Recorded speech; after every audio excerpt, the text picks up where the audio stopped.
Le Conservatoire d'espaces naturels, c'est une association loi 1901 régionale, donc ici Languedoc-Roussillon.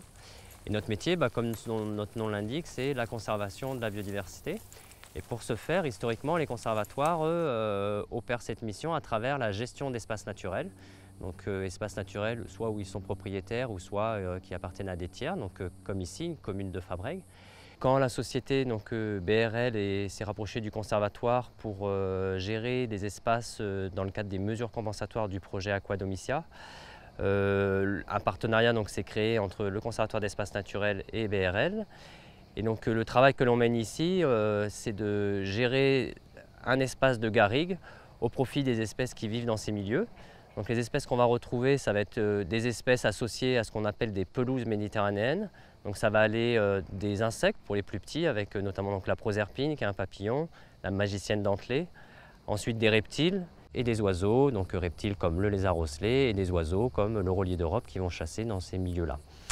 Et donc concrètement, gérer ces espaces au profit de ces espèces, ça consiste à gérer la dynamique ligneuse qui est naturelle sur ce type de milieu.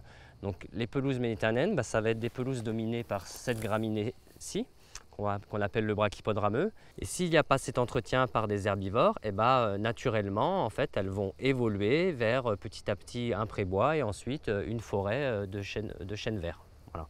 Et donc les espèces qui sont associées à ces milieux ouverts, de fait, vont disparaître. Pour lutter contre cette dynamique ligneuse, on avait deux options qui se présentaient à nous.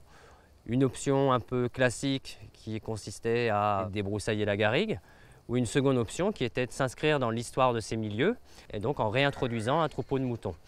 Et donc le Conservatoire d'espaces naturels et BRL ont choisi cette option-là. Donc sur cet espace aujourd'hui, on a un troupeau de 300 têtes de brebis qui viennent pâturer le site au printemps et qui, par leur action, font régresser les espèces forestières au profit des espèces de pelouse. À travers cette mesure, non seulement on répond à un objectif écologique, mais on répond aussi à, quelque part, à retrouver un peu une histoire traditionnelle du pays. Et puis ça a permis à un jeune aussi de s'installer, de créer son activité économique. Et donc derrière, il y a aussi une réalité économique qui va être adjointe à la gestion de cet espace naturel. Parmi les autres mesures ciblées, il va y avoir notamment des mesures ciblées au profit des amphibiens. Ici, on va créer notamment une lavogne qui aura un double intérêt, à la fois servir de support de reproduction pour les fameux amphibiens, mais aussi servir de point d'abreuvement pour les troupeaux.